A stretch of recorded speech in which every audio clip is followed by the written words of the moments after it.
Aloha and welcome to Exploring Aerial Yoga. My name is Patrick Faris and I'm coming to you from my home studio in Curtistown, Hawaii, where today we're going to be working on a great pose in balance, Salabhasana or Viparita Salabhasana.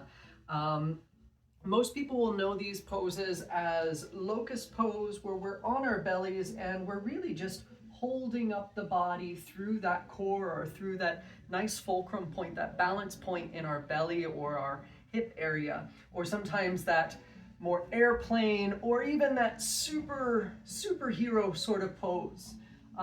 This pose is going to be broken down into 3 different parts here. Beginner and intermediate, and the advanced is actually going to be a rotation in the fabric that I would recommend. If you're going to try this one, make sure that you have a back warmer on. This is going to really help some of the friction, as well as just warm up that kind of core area, because when we get into that form, we're going to be using actively the entire core. So when we think of our belly, and a lot of times we think of core, we're really just thinking of abs, but we're going to be working with our pelvic floor, our diaphragm, our back, our fronts, our sides, all those quarter areas around our core, top, bottom, you name it. So as always, make sure that you feel safe in your form wherever you are. I would recommend a crash pad if you feel uncomfortable, because we are going to invert for part of this prep. Always having a spot can be nice, so please safety check right now. Your fabric wants to be about hip height. If you push down all the way, maybe you come up to your tippy toes, that's okay. But we just want hip height here to start.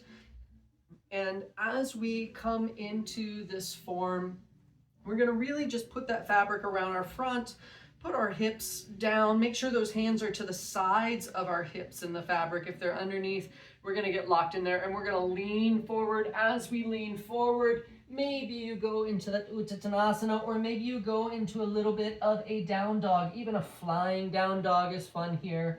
But then we're going to bend our knees, and as we bend our knees, we make sure our knees stay below our hips. So that fabric is going to wrap around onto our lap. It's not going to be on our belly. It's going to be below our hips, or if we're inverted, above our hips. And with the knees, if you start to raise the knees up, you'll feel the weight is starting to come forward through the fabric.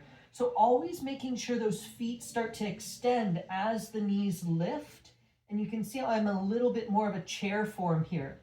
As you start to move into these forms, we're going to grab the fabric with our hands, thumbs down, and then we just lift the body, preferably on an in-breath, keeping that nice extension in the legs, lifting through the head, and keeping those hands back is going to be our first step here. So keeping the knees together, the ankles together is where we want to be preferably, but if the legs separate a little, this is more than acceptable. If you start to go wider, this is going to be harder on the hips. Keeping those hands in place again, this is kind of our first level. Breathing out, we're going to fall back down. Breathing in for our intermediate, or our second level here, we're going to have the hands beside us, keeping them back. And think of the way you go into Locust Pose, really tightening that core, lifting up on that in-breath. And then we're going to stay balanced here. You're really, as some people might call this, planking. We're keeping that form in our belly. We breathe out. And if you want to make this a vinyasa, you can breathe in, coming up. You can breathe out, going down. You can breathe in, coming up. You can breathe out, going down, making this a beautiful form here.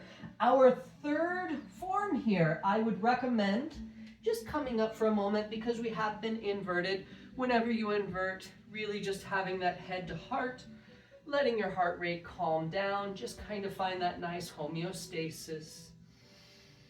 Breathe, relax. So this next third form, we're going to want our legs separated and our arms separated, and we're going to be twisting between the core, between the hands and the feet. where the weight is distributing. Maybe the knees come in a little, maybe the arms start to go down or a little bit up in goddess form. Maybe even the chin locks or extends up a little because your hips are that fulcrum point. This is that weight distribution of we want the balance above and of course the balance below to be balanced. As we do this though, you're going to be twisting and the fabric's going to want to move up onto your belly. This is where that back warmer can be really nice, but don't let the fabric move too much onto the belly. It's going to feel uncomfortable and I like to say you might lose your lunch. So we really want this on the hips. So let's come back into form as we lean forward, as we find our nice form. We feel that good balance where we are. As we come up, this is where you'll start to twist and move that weight. Breathing through the form, no hands. And again, you can see hands start to move the balance. So as we start to move in form, maybe you can go faster, maybe you can go slower. Breathe through your form. And then when you come up, of course, making sure you do ragdoll, especially here because you are using so much force and your head is kind of going above, it's kind of going below. Breathing here, finding your form, coming up when you are ready. I hope you enjoyed these options in balance and I hope you challenge yourself on that third one. It's definitely something fun to master. If you enjoyed this, please like and subscribe. Mahalo, namaste.